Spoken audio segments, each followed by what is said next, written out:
The broadcast is now starting. All attendees are in listen-only mode. Hello, everybody, and welcome to today's very special Transfinder-NYAPT Best Practices webinar, Navigating Uncharted Territory. Today is a part one of a two-parter series focused on communicate, keeping your team upbeat, up to date, and on the same page. We have a great panel that are going to discuss their tricks, what works best for them, and working with their teams. And I think, we had a dry run the other day, and they actually learned from each other some tips that they want to implement into their own districts as well. I don't want to get too far ahead of ourselves. First, I want to introduce Transfinder President and CEO Antonia Civitella, who wants to share with us how do we come up with even like what topics we want to cover next, and some of Transfinder and NYAPT's approach to these webinars as we go into this new year. Tony.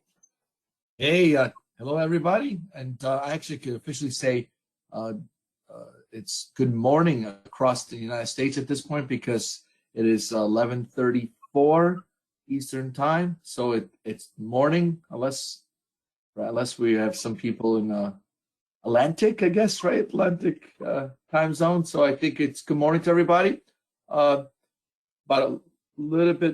31 days or so until spring here in the Northeast, which I'm looking forward to it. We've had like about an inch or two of ice that's been around for a couple of weeks, and man, it's horrible. So I can't wait to just get outside and get some fresh air. I think we're getting in our area, could be like around 54 degrees. So I know we always like to send messages back and forth during these webinars. Maybe you guys could share what's the temperature for you guys today and maybe this weekend. That'd be nice to know. Maybe we'll just bring that up.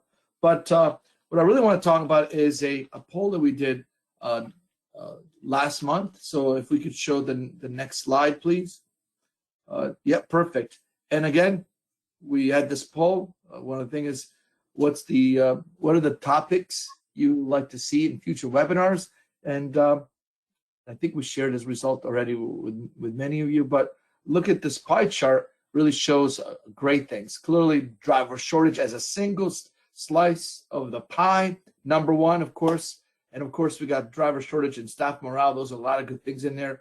But today we're really taking where we got communication with staff and communication with staff and communication with parents. You add those two together, they make up a pretty big chunk of this entire pie. So that's the part we'll be talking today specifically. We're taking those two pieces, the staff and the community, and really going to be focusing on communicating with staff.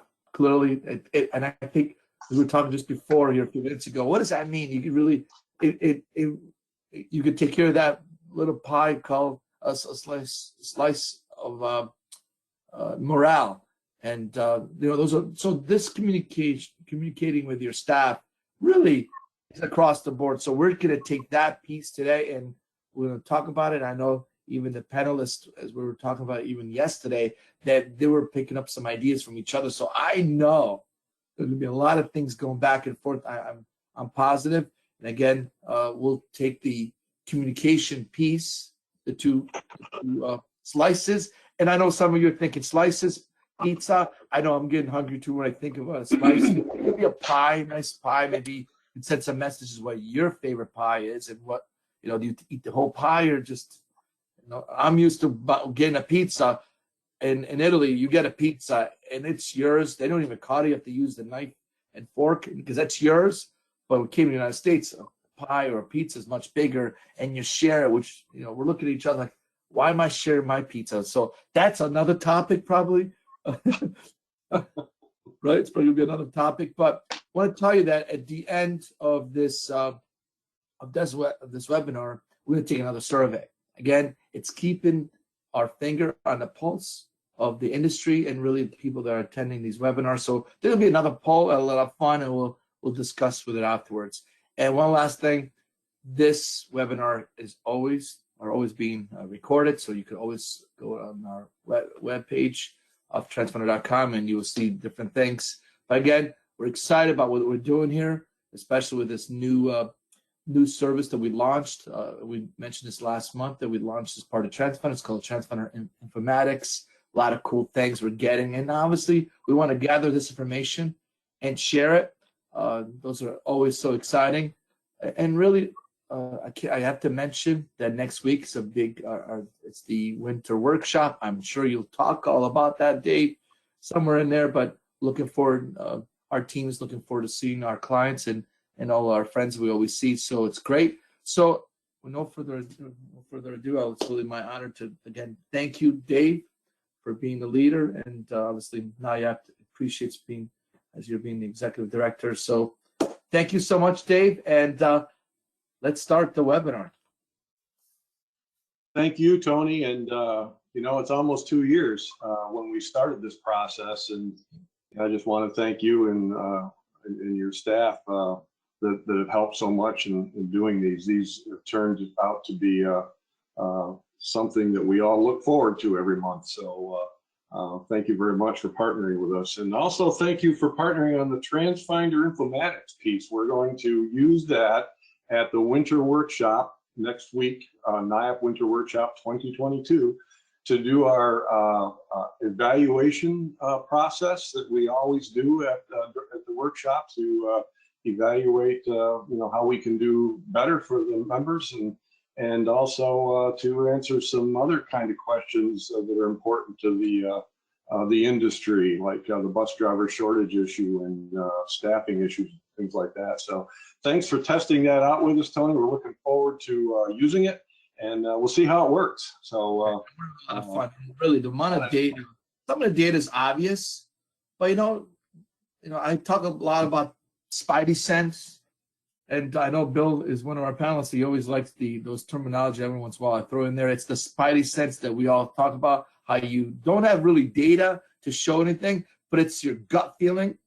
And you know, nothing's wrong by having that gut feeling. I do a lot of things that how I feel, and again, how do you get Spidey sense? It's from experience, right? It's multiple years, decades. That's how you get that. You don't just get it automatically. It takes years. But nothing beats having real data to either validate your Spidey sense or adjust your Spidey sense, because maybe you're biased, and it's so easy to have a bias based on how we feel and how people talk with one another. Having data really eliminates that. And then, Dave, it's what you guys have done such a great job. Then you focus on solving that, and that's what we're going to do. So I'm going to go off camera and let's start. And to that end, at the workshop, we'll have a session on data decision making and another one on communication. So we're right on point here. So yes, let's start. And I want to introduce the panel. Thank you all for taking the time today. We'll start with Tracy Curry, who's the senior bus driver at the Lyons Central Square out in what I would call kind of the central New York Finger Lakes area. And I think Tracy's going to sign on a little late because she's busy driving a school bus. Cody Cox from Cleveland School District in Texas. We tried to get Cody on a couple times, and we finally did it. So Cody, welcome to New York. Bill Harvey, everybody knows Bill from Honeoye Falls, Lima, and Donna Hackett from Pembroke schools out in Western New York. Everyone knows Donna too. So welcome both of you for your taking the time today and being with us. And last but not least, Rick DeRico, our humble moderator. We'll kick this off, and it's all yours, Rick. Oh, you're muted, Rick. I am usually so good about that one. It might be my first time I've done that. Anyway, I want to thank everybody. I'm very excited about today's webinar. For those of you who don't know, we do dry runs of these things, just free-flowing conversation. So much we covered, and there's so many great tips, and this is really an all-star cast, I got to tell you. So what I'm going to do is I'm just going to start with having you all introduce yourself, a little bit about your background, you know, maybe how many years you've been in the industry, a little bit about your district, and then we'll get into some of the questions. But again, you folks who are attending, you are part of this. So we want, like Tony we already know one thing, Tony, I don't know if you noticed, that in South Burlington, it is 47 degrees. So if anybody else wants to throw their temperatures in there, that would be great. But you are a part of this, so we are monitoring. Bridget also is monitoring this on the back end. So if you have a question or you want to make a statement, what works for you, we will throw this in as quickly as we can to make you part of that conversation. But without further ado, I'm going to start with Cody, then go to Donna and Bill, and Dave obviously you don't need any invitation to be able to just jump in as well with all your experience. Cody, tell me a little bit about your career and a little bit about your district where you are right now. Okay. You hear me? Yes, sound great. Great. I'm Cody Cox, so I'm with Cleveland ISD in Texas. I'm going on my 15th year in transportation. As far as our district, we are the fastest growing district in the state of Texas. We transport a little over 8,000 students a day as of today. That'll probably be closer to 9 by the end of the school year with our growth. Super. Thanks. And you have been in how many districts in your career? I've been in 7 school districts, all in the state of Texas. If anybody follows Cody on LinkedIn and STN, this is a true rock star in the industry. So we really love having Cody on. So thanks so much, Cody. Now, you're all rock stars, you know, too. So I don't want to, you know. Donna, you're up next. Tell us a little bit about yourself and your district. Hello, Donna Hackett from Pembroke Schools out in Western New York. Been in the industry 31 years, and we have about 1,000 students. So we're kind of a small rural district. Great. You said about 30 drivers. Is that about right? Yes. Great. Thanks so much. And a man who needs really no introduction, Mr. Bill. Bill. The Ed McMahon of the Transfinder webinar series, right? So, my name is Bill Harvey, Director of Transportation and Security here at Honeoye Falls Lima Central School District. We're located south of Rochester, transporting about 2,300 kids a day, and I've been at it for 30 years. Wow. Wow. So thanks for having us. So good to have you.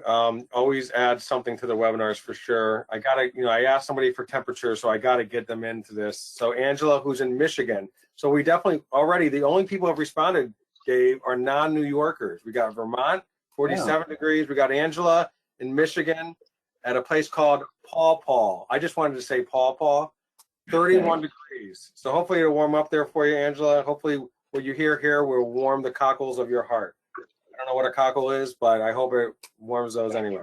All right. So why don't we just start a little bit with what we talked about yesterday, and then we do have a quick snap poll we want to ask, but I want to go around across the room here and just talk about what has worked for you just in terms of when you do communicate with staff. I know that things have changed with COVID. You probably have had to adapt your styles. And I'm not going to pick on any one person, just anybody just jump in and we'll play off each other. What have you found to really work best with your team? And maybe it's different for different people. Maybe you've had to kind of, like those love languages, everybody hears things differently and you have to know each person. But what, coming up, tip of your tongue, what would you say works best for you?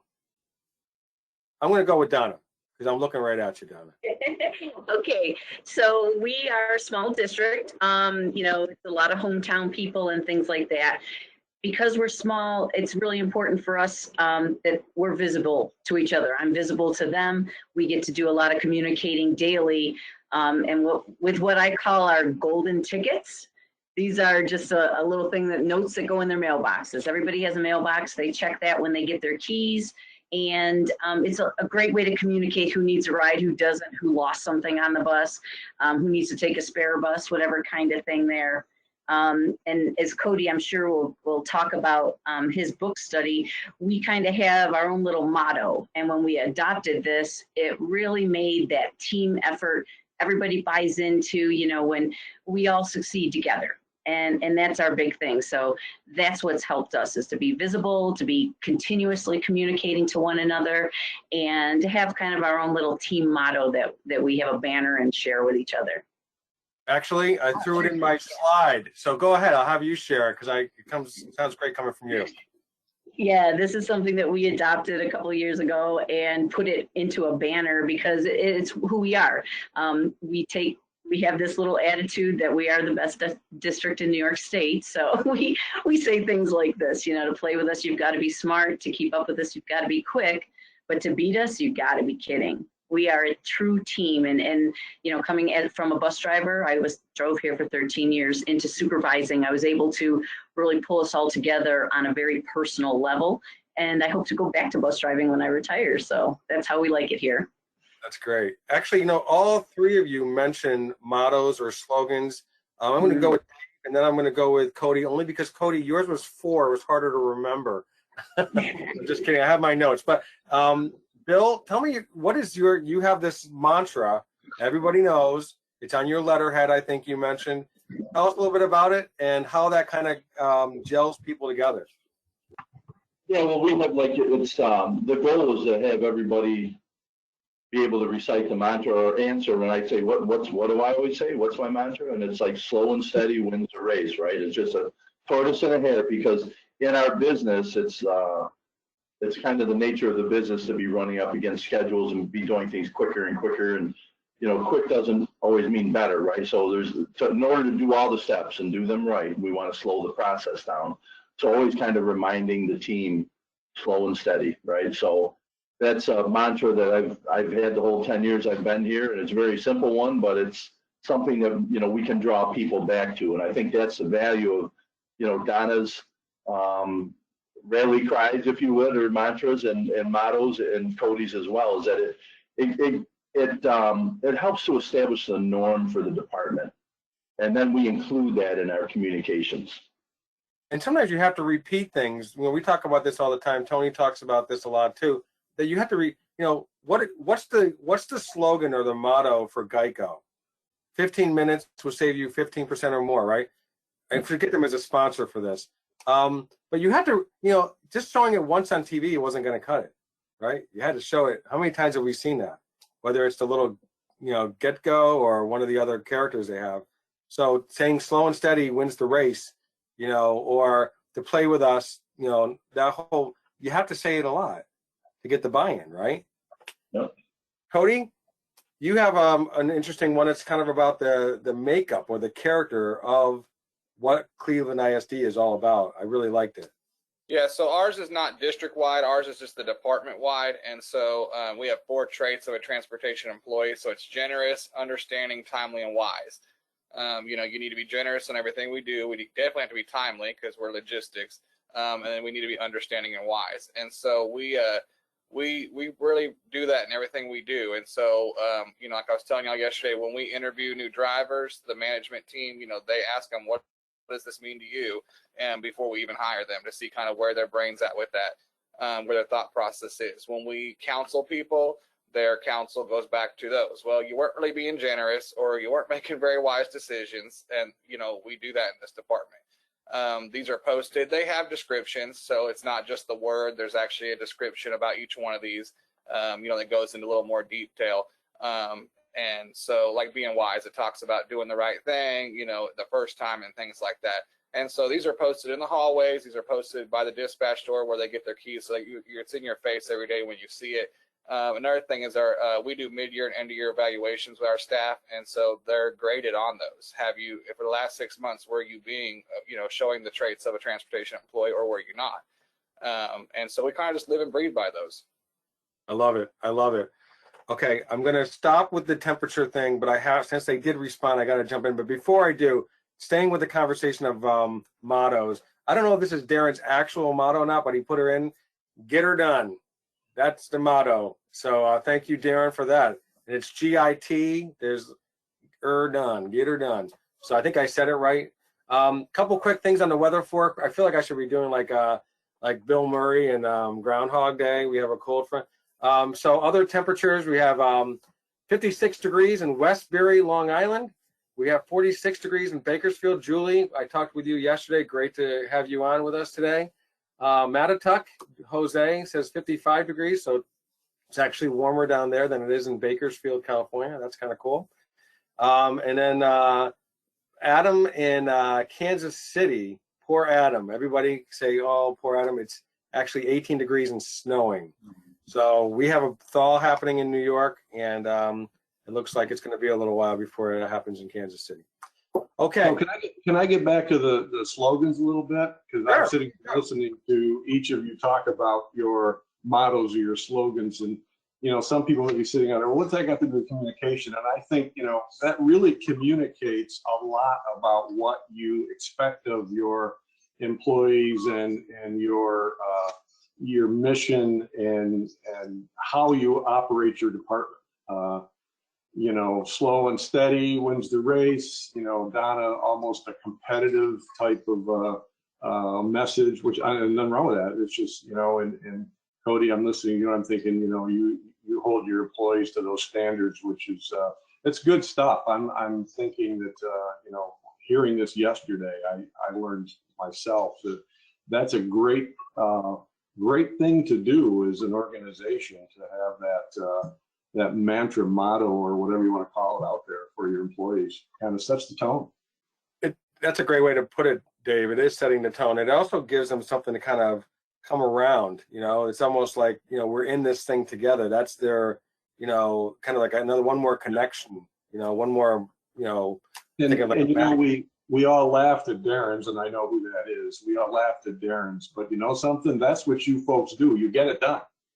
Yeah. I mean, for years we've talked about how transportation people get it done, unlike maybe the airline industry where you're sitting in the airline waiting to you know, get on a plane and they cancel a flight or two. And certainly that's happening in our industry now sometimes. But you folks have always got it done. Yep. Yeah, in that vein, I can tell you, if you went around the room in Transfinder and asked them what our motto is, and Tony, you correct me if I'm wrong, but I think it would probably be figure it out. Figure it out, you know. Figure it out. So FIO. FIO for sure.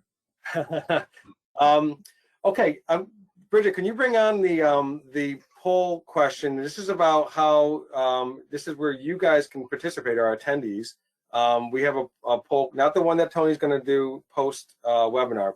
How does your team members, how do they prefer to be communicated with? You can select up to 2 choices. So the choices are email, text, phone, mail, or card. So that's actually going through the postal service, or social media. Those are you can pick any 2 of those. I'm gonna, we'll leave that up for a little bit. I'm gonna go through the panelists and ask them. I think you all said to a person that and I don't want to skew the results here, but email is not, it seems, the preferential choice for your teams. Is that correct? Anybody want to jump on that? That has become a standard of communication for us since the pandemic here at Honeoye Falls, Lima. We really never emailed with our staff, and it is now, you know, in any communication, you may not have 100% participation, but we utilize and lean on the email much more than we did pre-COVID. So then you're saying email is popular with your team? Yes, it is. Like my top 2 would be email and text. And Cody, I think I remember you saying that email is definitely not popular among your group. Yeah, we have a very large, group of people, over 200 employees, and a lot of them don't even remember how to get in their email because we don't use it like that. The other thing is we don't have a platform for them, and so I don't know how other districts are, but our district is very clear that if you're an hourly employee, you're not to be on your email when you're not on the clock, and I don't have time built into my payroll for you to be on your email. So that's why also we got caught up in that a couple of years ago in our district I was in, and so. What's your method of choice? Well, we use Smart Tags, so it's a tablet-based system for those that don't know, and so that's our method of choice. And so we're able to send out individual messages just to that one specific driver, or we can do a blast to the whole department for reminders about safety meetings. And we also do our monthly safety meetings, which I say safety meetings, I guess that's an old school term. It's just what we've always called them. They're really housekeeping meetings that have a little bit of safety training there towards the end. That we do, but the first 15-20 minutes is really housekeeping things that, reminders. I didn't tell you all this yesterday. I do personally type up a newsletter every month, and the back of the newsletter has a calendar, and that has all the important dates. And so when I found that, a lot of them won't read the newsletter so much, but if I attach that calendar to the back side of it, then they keep it because the calendar has the stuff they need to know. And then I find that they actually do read it more often. So, they'll say, hey, I didn't know about that. I say, well, did you read the newsletter? Oh, I didn't. Okay, well, maybe you should. Very good. Very good. And Smart Tag, you said, works with Transfinder technology, so it's all kind of seamless. Correct. Yeah. So Transfinder, everything you have in Transfinder pushes in. Really, Smart Tag is just the conduit to get the Transfinder data to our employees and in their hands. I'll let Donna, you want to weigh in on that in terms of your best? And then I do have a couple of things I want to jump off of piggybacking what Cody said. But Donna, what's the preferred communication tool for you and your team?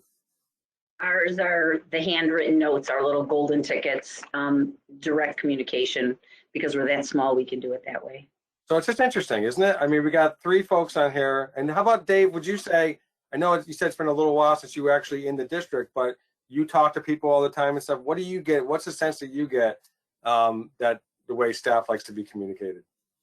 I think it varies, definitely varies by size. I think, you know, some of the smaller districts certainly do have a more of a personal touch, which is a good thing. You know, there's more opportunity to touch everybody at least, you know, once a day or once a week or something like that. Whereas you get into the bigger districts, and I think you see a lot of them moving to technology, email, and, you know, smart tag solutions, similar type solutions that Cody's talking about. And having worked in a large district, you know, I would have definitely at this point been doing the smart tag type solution, because you sometimes, it's hard, you know, to communicate with, you know, large groups of people. And you certainly, I think one thing the pandemic taught us is that let's leverage that technology to do that. And I think it got a lot of school districts on board with, you know, providing the funding and the manpower to get that, horsepower to get that done. Because a lot of them are on email now, whereas the past wasn't available to transportation folks.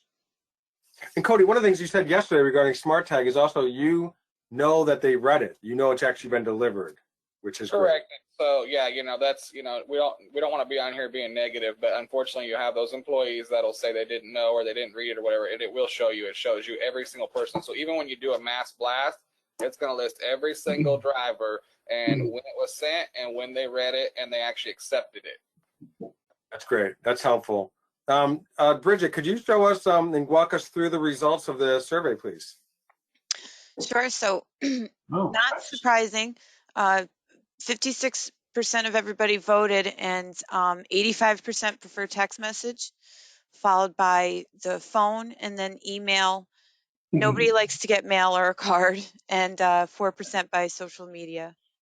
Very good. Thank you so much. Angela actually also responded in the Q&A section saying that she prefers text and phone. That kind of lines up. So Cody, I'm sorry, go ahead. Could I add something to that? Please. Yeah, and I think, like, when we're talking about communication, and I know all of us, like, whether we are communicating with fellow directors in our district or within our family or within our department, but communication, really effective communication, has to be multiple modes, right? Because, like, I've got people I know don't read their email, right? So I might print the email off and put it in the mailbox, and when I see Steve, I'm like, hey, Steve, I know you don't check your email, but I sent an important one last night. It's in your mailbox. Right, I'm small enough I can do that, right? Cody probably couldn't do that with 200 plus drivers. But the point is, like, I like to focus on a broad range of communication techniques. And the other one that I've gotten into using over the last 5 years is, you know, every school has one, but we have a mass communication system, right? We use School Messenger here. And I have it set up so that I can go in and send a message. I can send them a Happy Holidays message, right? And send it out, but I can, as Cody said, with his communication tools, I can see who got it and what media they got it on. So it goes as a text, a voice message, and an email, and you can track. So we use that as well too, and we never did that department by department. If that message came through, it was from the superintendent and school was closed or delayed or something. It's now a tool. So, you know, the newsletter, we still do that. Like, I just did a town hall meeting yesterday, which would be like what Cody was saying, where he, you know, hits on the nuts and bolts operational reminders. But then the people that weren't there, I turned that same outline that I delivered verbally in person, I turned that into a newsletter, send that out. So there's multiple ways to communicate, and to really best communicate with the entire team, you have to have that understanding that people communicate in different ways, and you want to hit as many as you can. Yeah, I like the way you said yesterday. You actually hit on one of the points I was going to get at, was the idea of the repackaging it in these different avenues. Now, your town hall is not required. Cody's trainings were. I'm sure you have other things that are required, but you pick those moments that, you know, where what is required and what's not required. Yeah. Well, and one thing I want. Is that a question? What's required and what's not? Yeah, I guess so. Where do you draw that line? Well, if we're doing safety, like if it's going to be a safety training session for a couple hours, that's required. Everybody has to attend. If you miss it, you got to make it up. When I do a town hall meeting, it's just like gathering everybody in. Whoever can make it can make it. And like we had a huge turnout yesterday. I would say probably 70%.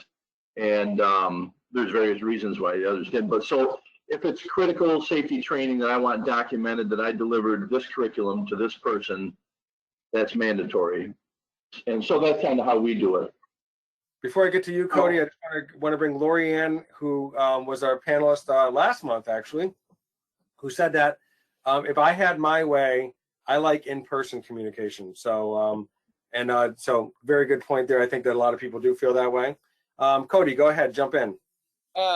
So ours are required, but really it goes back to the personal touch. You know, I do want to be in front of my staff, you know, and say, hey, you know, here I am, let's talk about stuff, you know, and they can ask questions. What I was really going to comment on, though, was knowing your state laws. So every state's different, of course, so I'm the oddball out here in the group. But in Texas, we have a House bill that says in public education that anything you do on your cell phone your whole cell phone can be subpoenaed. And so it's an educational record at that point because you've chosen to use your personal cell phone for educational purposes. So that's why we do not do text messages. I have a district paid cell phone and a couple of my leadership team do, and so they'll use that, but it's not meant for mass communication. And I don't expect routers, routers and dispatchers and things, those are the ones that actually need to get those messages out. They don't have district paid cell phones, and we're not going to put them in that predicament. The other thing is in a bigger operation, I don't expect my dispatchers to be taking calls at 1 o'clock in the morning because someone went to the hospital. They just need to follow the proper procedure, leave the voicemail, and the dispatcher in the morning will get it. You know, people, a lot of times we have a lot of really good employees and they're really excited and they want to do the right thing. And they think doing the right thing is calling a cell phone at 1 o'clock in the morning to say, I'm not going to make it in. And we appreciate that, but my employees deserve to be able to sleep. And was that like one of those bless your heart kind of, we appreciate it, bless their heart, but we don't really want one of those phone calls at 1:30 in the morning? Yeah, I'm just going to say, this is my term. We have a lot of opportunities in Cleveland ISD. And so that's my way of putting it. But yeah, that's why. But really, it's to protect my staff. You know, I'm not saying they're doing anything they don't need to be doing, but they don't need their business laundered out there. And unfortunately, it can happen. It's just like a bus accident. You know, we can't take phone calls about bus accidents on our personal cell phones, because if we do and DOT inspects the accident, guess what? They're pulling your whole data records off of your cell phone. And so that's the biggest reason we don't. I just want to jump in and say that. I don't know what New York's is, but I highly recommend anybody on this call to get up with what your law is regarding that. Actually, New York is the same, and I was surprised to see that text is the preferred message way to communicate, because it's the same thought here in New York. Bill, in an earlier webinar, you talked about your webinars that you did with your folks during the pandemic when we were kind of locked down a little bit, and that brought to mind the necessity to vary your communications because to support what you were saying. When you look at the driver shortage issue, our driver forces are very diverse. And, you know, the days of I'm going to hold a meeting at 9:30 in the morning, you got to be there, might not work well in some operations because many people have other jobs or other things that they need to do. So you may have to vary that. And I remember when you did your webinars, you said those were very successful. Yeah, the drivers really enjoyed those. And the nice thing is that they're recorded. And if somebody missed them, you know, I could forward them the link. And we actually put them on. We have a suite that's called Ensemble through BOCES, but we can put the video on there and they can go in and watch the training. So to your point though, Dave, our driving, and I don't know how it is for you, Cody, in Texas, but due to the driver shortage, we've actually engaged with some of our instructional staff, and we have teachers that drive for us before and after school, obviously, and sometimes during school when we're really short. Anybody can cover a classroom, not anybody can cover a bus route, right? So, but the training sessions have been difficult because on an in-service day, when I'm doing training with transportation, they're required to be at their instructional in service too. So that's where recording these and having that various different media allows me to get with those people and deliver that content in a unique way. Well, and one thing I will say too, so to clarify, we have more than one. We have more than one a month, and it's the same thing over. So you can pick which one you go to, but you've got to go to one of them. And we also split our special needs routes up from our regular ed routes, so we can kind of dive in more specific. I have separate leadership teams over those different areas, and so like I said, so we do give the option, but you've got to go to one of them. We also have a platform, like you said, where we record those type of meetings, and we do that for new employees. Kind of goes back to culture. We make new employees go back and watch all of the previous, because there's one a month. They have to go back and watch them. We do it through our training portal. We have a portal where we can train, and we can actually assess questions to that. So we can assign questions and make them answer questions about what they watched. And so that helps them kind of get up to speed, because nobody wants to be the new guy that doesn't know, oh yeah, we do it this way now, right? That doesn't help make people feel very welcomed. Yeah, you actually talked a lot yesterday, and I really liked it, Cody. You kept talking about I think you said the Cleveland way. Is that how you said it? And I really like that. I think you all do that in some form or fashion, you know. I think we probably say the same thing, the Transfinder way, there's a way. And I just, again, going back to what Dave highlighted about the idea of mantras and stuff and how that kind of helps everybody kind of, you know, kind of congeals things. That's the right word. So, Donna, I want to go to a low-tech technology, the low-tech approach that you have as well. I like this idea of a whiteboard, and even though it may be a small district, this probably could still work in other districts. You might need more than one whiteboard, and you might need to have it in multiple different locations. But tell us a little bit about this whiteboard approach and what the impetus was for it, because I know that there's some interesting backstory to this. Yeah, our whiteboard is, again, that can be daily communication to the entire staff, and they're responsible to look at that. It's near their keys and mailboxes and such. Just for updated information, you know, our industry is very fluid and things change quite a bit. It can be parking. We're in the middle of a capital project, so lots of changes constantly, updates. Even when there's nothing to say, I find it's really cool to put up their motivational pieces. You know, just to encourage them, tell them they're doing a great job. After this is our 100th day of school, so now one of my drivers will put in the corner how many days left are in the rest of the year. So it's a constant communication of that everybody's responsible for. If it's on the whiteboard, you have no excuse. So for us, that works. I like that.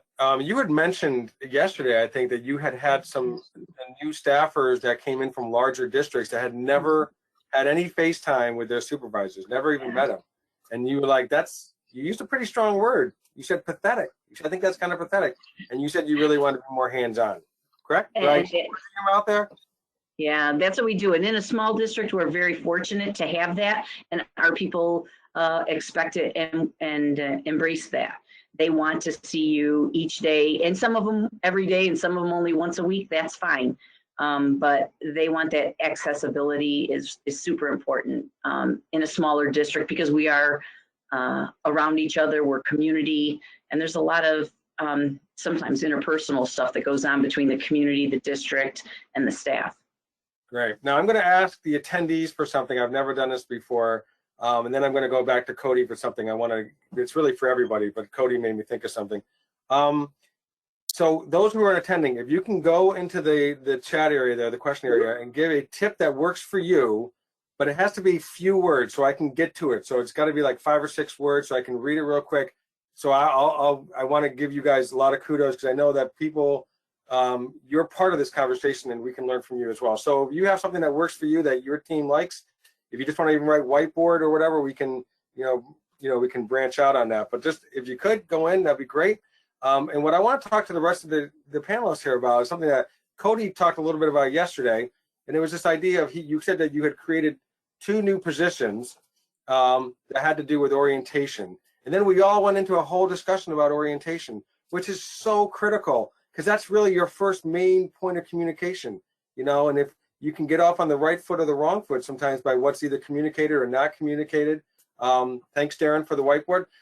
So please, I'll start off with you, Cody, about these positions, and then everybody just feel free to jump in. I know, Dave, you had some thoughts about that as well. So Cody, tell us a little bit about those positions and why it was so critical to create them. Well, so when evaluating my department, I realized that, we are a larger district, we're very fast growing, so we would hire people and we'd push the magic button to go to HR, and HR would hire them and do their stuff. And then HR would say, okay, you need to report at 4:30 in the morning. That's the earliest bus route to transportation. Well, they would just show up and my dispatchers would be like, and who are you? You know? And so I started realizing, you know, yeah, we worked through that, but that's not the right way. You know, we're in an age where we need to retain everybody we can retain. We need to make people feel welcome, make people feel they want to be here, and we want them to know that we're the best place, you know. And so I started realizing that. I said, you know, we need to do better. So we tried just having the trainers do it, but they're so busy with CDL trainings and now ELDT and everything else. So we created these two positions called orientation trainers. They are regular route drivers with extra duties.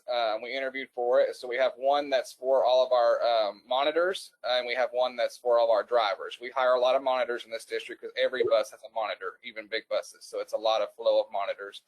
And so they bring them in and they show them, like Rick said, the Cleveland way. And so they're welcoming them. They're there in the morning at 4:30 expecting them. So when Rick walks through the door, they already are waiting on Rick. They give him some, you know, Cleveland swag, welcome them, show them, you know, the ins and outs, show them, okay, this is how we clock in, this is how we clock out, this is how we put in for time off, this is everybody in the office, this is who you're going to report to. They show them all the ins and outs, and then they ride with them for 2 days. Even if they're a full functioning bus driver that I stole from a neighboring district ready to go, they still follow the process. I always tell my team, trust the process. We're not that desperate, thankfully, for bus drivers, that we're not understaffed really. And so we can trust the process, and it's okay if they don't drive a bus their first 2 days. And so they're able to see all the bus ramps, because another thing in a lot of my experience is that we don't show everybody everything in the district. Well, then they get a field trip and they don't even know where the buses park at this school when you got a lot of schools like we do. So they introduce them to all the different campuses, things like that, show them how we do things, you know. They, you know, show them how to use Smart Tag, for example, and how to load kids on, you know, because every kid has to be tagged on and off the bus. Then they turn them over to a CDL trainer to either be, you know, get an evaluation or to go into training. And so I noticed when we started doing that, people are a lot more friendly and open. Before, we kind of see people in the hallway, you know, and I'll be honest with y'all, there's sometimes I didn't know who they were because I just pushed the magic button. I don't do the interviewing. And so, you know, now I know who they are because they get brought by my office, you know. And so it really helped. And, you know, and I think it goes bigger than just that. It goes back to culture, right? And so we want to make sure we're communicating effectively, but we also want to make sure we're communicating that everybody's important. You know, this is not a prison. You're not just a number. That's great. Anybody else want to jump in on orientation or other special roles you created to help foster communication? Yeah, we do the same basic thing here where you have somebody who's a regular route driver and the trainer gets them their license, and then once they have the license, we tell them it's like 2 phases, right? We're going to teach you how to and get you tested out, teach you how to drive a Class B CDL vehicle. Then we're going to teach you how to transport students at HFL, right? So same exact thing as Cody saying, you know, where are the buildings? Where do you park? How do you line up? What are the protocols for drop off, pick up? And so we have like a mentoring. We assign them a mentor, and they go ride with that person, and then they'll ride with that person for 2 or 3 days, and then they'll drive, and that person will ride with them, and then that person works their way farther back to the bus, and then to the point where we pull that person off the bus, and they solo on that route. So once they've done that, now they've, you know, we feel we've taken them to the point we're ready to put them on their regular assignment. But we have at least a week and usually 6 or 7 school days of orientation that we run them through with our mentors. I love it. We've come a long way. When I worked for the Associated Press in Rhode Island, and my orientation was, I had a question and the boss threw me a 3-ring binder that was this big. I was on deadline too. He goes, it's in there. And I'm like, okay, that was my orientation. So we've come a long way. Donna? Rick, I remember a day in, like at another district I was at back years ago at Pittsburgh. I can remember one of my trainers bringing back somebody, and right then and there they would say, you passed, you're good to go. And they came back and they're like, hey, good news, I passed. I'm like, oh, thank God, we're really short this afternoon. Here's a clipboard. This is a key to 133. It's over there. Good luck. Call if you need anything. I'm not kidding you. That's the way they did it there when I went there. So we've come a long way. So when I became a school bus driver, yes, I was 18 years old, just graduated high school, and they took me down to our testing site in this town, And the mechanic drove the bus with me. I drove the bus, the mechanic rode. Another mechanic came in a shop truck, and that mechanic got out and got in the shop truck, and he said, well, if you pass, head on to your elementary school. If not, come tell us, and we'll come get the bus. So luckily I passed, and I drove straight on to an elementary school by myself from getting my license. So no, we don't do that in Cleveland. If you think about the mentoring program, though, if you think about that, it's really important because it's not a 1 week process, right? I mean, you could mentor a new driver for 6 months. You know, they could be on a run and be comfortable, and then all of a sudden, you know, it's a half day, and you know, that could raise questions. And you know, what do I do on this day? And you know, so it's really creates that relationship and provides that communication link that can go on for many, many years. Sure. So a hidden value to that mentoring, or what I forget exactly what you called it, Cody, but it was that type of thing, orientation. But that person, at least they have deep connectivity with that person because they've spent some time while they're out on the bus, we're talking. Now that person, to Dave's point, has somebody that they're very comfortable going to, especially in a larger organization. You walk in and nothing concerns me more than seeing somebody ask a question to the wrong person. The chances are you're going to get the wrong answer, right? So I make sure you get the correct information out there. Donna, you look like you were going to say something. Yeah, back to our little slogan there. Each of our drivers does take it very personal that they are a fantastic driver. And I always tell my new drivers, each one of those other drivers is going to teach you something that they have mastered, and you're going to compile all that and just become this, you know, super bus driver, because each one of us possesses something super strong. And I want to use, and when I use my staff like that, they get excited about it, and they do. They feel empowered that they are part of a great team. Very good. I love that. Okay, I got some responses. I'm sorry. I was going to say one last thing. One thing that we also started doing, so because we created those positions, they're kind of responsible for those people for a little while. And so when we do our safety meeting the following month, then they have a section in the safety meeting where they actually introduce every single one of them to the whole entire organization. Now, yes, we have multiple meetings, but not everybody meets them, but that way they can say, hi, this is Rick. You know, Rick has driven in these other districts. He has this many years of experience. He's going to be driving bus 30 or whatever. And that person, that orientation trainer, kind of introduces them to the group so they don't have to do it themselves. And that makes them feel a lot more comfortable. Nice. Great. Okay, some feedback. Cheryl says we use a communication board or whiteboard as well. Adam talks about a TV monitor with electronic messages in the break room. Lori Ann says she's very big into the personal connection, just a simple hello, thanks for being here. Michelle mentions daily announcements on radio and email. I'm assuming radio, is that over the, would that be, okay. Notes in the staff mailbox, Sean mentions. Cheryl mentions we also have a weekly meeting about 10 to 15 minutes on Fridays, just for a quick reminder, anything they may want to share. We feed them once a month. I know Bill Harvey is really big into feeding. Feeding them once a month. I like when you say like we feed them, like they're like the zoo, like we feed them. No, just kidding. And they will come, and that's true. I was telling you guys yesterday when I was a reporter, one of my colleagues used to say that he wasn't going to go to a press conference unless it was catered. His mantra was, if it's not catered, it's not news. So anyway, Julie mentions I offer an hour on meditation to my group once a week. During COVID, it's been heavily attended. And then Fred mentions communicating using a Google Calendar. And I want to come back to one quick thing that Cody mentioned, it was briefly alluded to earlier, was your book club. You have a book club. I don't know, what does that look like? How often? Is it mandatory? Is it just whoever wants to come? And what's involved in that? I absolutely love book clubs. So yeah, so we call it a book study. It is mandatory. We purchase a book for every employee, and it's part of the safety meeting. And so our safety meetings, have housekeeping, and then they have training, and then they also have the book study. And so the book study it's real simple. We get a leadership book, and we break it up across the 10 months, and they have to read a chapter. Now, yeah, we got our handful that are going to read the chapter the day of the meeting, and that's fine, but they read it. Because they get broken up into groups, And then we do group activities about what did we learn from that book, or what did we learn from that chapter and previously. And so, you know, we get the big old poster boards out and the markers, and, you know, we do all that kind of stuff, and we do scenarios, but we keep track of who's talked. So when we break these people up into groups, it can't be the same person champion for group one every single month. It's going to go around the table. Everybody's going to have their turn. And so that kind of encourages them to do it. And it's going to be hard when you first do it. It was hard the first couple months, but once they realize we're not giving up on it, we're going to do it. You know, we're paying you to be here to do it. It really does work. You know, I told y'all example yesterday.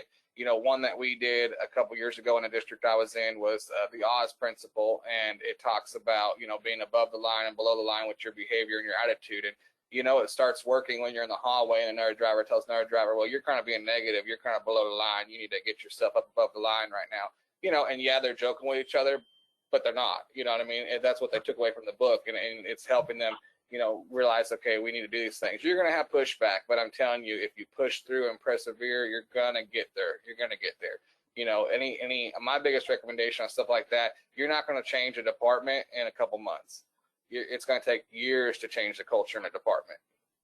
That's a very good point. And, you know, a lot of times it is just kind of building. Momentum doesn't happen overnight. You know, it takes a while to build that, you know, that winning culture, you know. So you might have to deal with some eye rolls when you do a book club for starting. But again, what changes that culture, right? What changes that? Constant positive communication.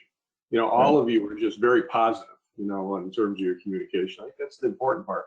Just very quickly, I remember going to one of the bus manufacturing plants who practiced total quality management. And one of the important points of that was 3-minute meetings every day at the beginning of the day. The group would get around and they'd have a 3-minute meeting just to touch on stuff for the day. And it only lasted 3 minutes. And the goal was to get in, say what you got to say, and be done. And I know that might not be easy to do in a school transportation department, but the theory behind that is, you know, every day, reach out, touch, and hit the high points, and everybody go their separate ways. Just a thought. Very good. Very good. Well, can I add to that? Please. Well, somebody, a participant had mentioned, you know, the radio, right? You said the two-way radio you were talking about. And I wanted to mention that sometimes, like a quick way, like we all know each other's voices because we work together, we're on the radio all the time. If Donna's on the radio, somebody would be like, oh, that, you know, I didn't hear the first part, but I know it was Donna, so it's a bass calling me or whatever. But like when I'm at the schools, or I was actually out driving during like a snow day we had, and, you know, when I back my bus into the spot, it's real easy to just pick the mic up and say, hey, you guys are amazing. Like we did, we just traveled 3,200 miles, like in weather that was the most challenging. So I go, thank you, and I sincerely mean that. You guys are awesome. You just do that. That's a communication that's global. Took me less than 15 seconds, and that means a lot to people. And you know, we talk about whether it be discipline or rewards, right? And how much more significant it is when it's immediate, right, and timely. So like next week, I could say, hey, you guys did a great job last Friday. When I'm out there with them on Friday, and we're all back in our bus in and calling it a day, to do it right then really, to me, is more powerful. That's great. No, that's super. All right. Yes, go ahead, Cody. Well, I say one thing, I didn't bring this up yesterday, but, you know, Bill brought up, you know, just positive, you know, telling them positive things. And so one thing we also do is we have brag on a bus. And so it's for anybody, it's anybody in the district, community, anything. If you go to my district website and go to transportation, you're going to see brag on a bus. You click on it, it brings up a Google form. It says, you know, the employee's name. It says what traits do they display. We're going back to our 4 traits again, and then describing why they displayed those 4 traits. It could be a parent, a teacher, it could be a coworker, and we give those out also at the monthly safety meetings. And so all I do is mail merge that into a form. You know, it makes a Google spreadsheet. I, you know, highlight it all, grab it, mail merge it into a certificate that we have that's custom to our district, and they get those. But then they also get their name on a little die-cut school bus on the wall. It's called the Road to Success. And whoever gets the most buses on the Road to Success by the end of the school year wins a pretty big prize. So we usually get our bus vendor to buy us like a 65, 70-inch TV and then they win that. And so that's another way we get that positive promotion out there, and we read them. So whatever the people said on there, we read to the whole entire group that's at that particular safety meeting. And so that's another thing that's really helped us. And, you know, when you walk down the hallway and you see all these buses on the road, you know, that's really something to be proud of for them. Yep. That's great. So many. I mean, I was going to try to have you guys all give me a takeaway, but I think this whole webinar has really been just a giant takeaway after takeaway after takeaway. I think the point is you try different things, see what works, see what doesn't work, know the people that you're working with, because you know that certain people appreciate other ways. Some people are competitive, like Cody too, who are going to want to win that TV, right? So, I mean, that's okay too. I know, Donna, you're a little, you talked yesterday, like, I know it sounds a little arrogant, but having that motto, that is, you know, giving some swag for the team. So there's a lot of takeaways. I'm sorry, someone say something? So I want to bring Tony back on it. And if I can I'll give you guys, if you literally have to give me a 30-second takeaway, and then I need Tony is going to take it away with another poll. But Dave, I'm going to say Dave, Bill, Donna, Cody, can you give me like a 30-second takeaway? I'm starting with you, Dave. So you can't blame Bill for taking yours. Wonder if Dave is froze up there. Is that? Oh, there he is. Starting to come back.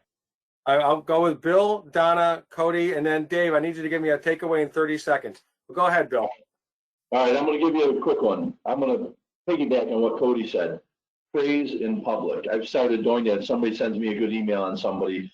In my staff meetings, I actually read. I highlight sections. I read that. So praise in public, because I used to just give a copy to the driver and go, hey, good job. No, very good. That's very good. I have a story about that, but I'll share it in another webinar, Bill. Donna. Constant communication. Don't let a day go by without talking to your folks. Very good. That's an excellent takeaway as well. Cody. So clear, effective communication, but also knowing the temperature of your department and being able to address that through communication. Very good. So it's very targeted too. There's a reason why you're communicating this specific message. Very good. Dave. You three are all superstars. Learned a lot. But I would like to work for Cody. I want that TV. Keep up the good work, all three of you. All right. Well, thank you so much. I'm going to wrap it up after Tony. But Tony, you have something for us here? Yes, Bridget, I do. can you move the slide?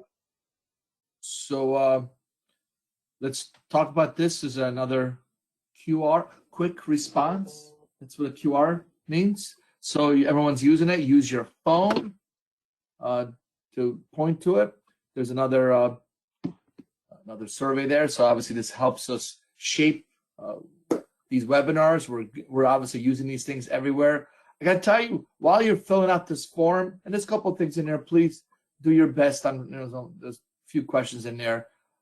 Cody and everyone else, feed them definitely works. That's we've always done that. People likes that. They like to do that kind of stuff. I grew up around food, and people have a lot of conversation. It's that creative collision that happens all the time, that you just, while you're eating and you're not talking about business, and all of a sudden you start learning about new things about an individual, and wow, that's even better communication. People are at ease. They're just being themselves, and that's very good communication. Yeah, one takeaway that I didn't see anyone talk about: email. I predicted a few years ago that email was going to be obsolete, and I wish that could have been the case, because I feel like I'm consumed with emails. I'm sure all of you are like the same thing. Some of them are important, some of them are not, and they're all together. Then nobody wants. That's not effective communication. I don't think so. People want instant. They want to know right away. So clearly, stay tuned for some really big announcement from Transfinder about that I'm so excited. No one talked about how, yeah, I send a daily email to everybody. Yeah, I respond to my emails. Like, you can't do it. So I'm so happy to hear that. That was my biggest takeaway. No one said, hey, what's up with the emails? I use it all the time. Not one person said that. So that's a great takeaway. Stay tuned for amazing news. Again, hopefully you're filling out the survey. Looking forward to more of these webinars, of course. Very good. Thank you. All right, Rick. Advance. Thanks so much, Tony. If you could advance. Okay. So I just, first of all, you know, one thing I didn't mention earlier, the panelists on this webinar, some of them were the direct result of the last poll we had. We had one of the questions there says, would you be willing to be a panelist? And so, Donna, I think I got you that way. You know, please be willing to do that. If you have a story to share as well, we are always looking for best practices from across the country. And they might become a white paper. They might become part of our panel discussion. So please email mystory@transfinder.com for that. Next slide is our next webinar, which is March 24th at 11:30 Eastern Time. We're getting people from across the country. So please tell your friends, forward it on. Like Tony mentioned earlier, this will be on our YouTube channel either later this week or early next week. And so please pass that along. I just want to thank again, Donna, Cody, Bill, and Dave. Thank you so much for your leadership. Tony, thanks so much for your leadership as well. And I hope you all have a great rest of your day. Take care, everybody. Take care, all of you. Thank you.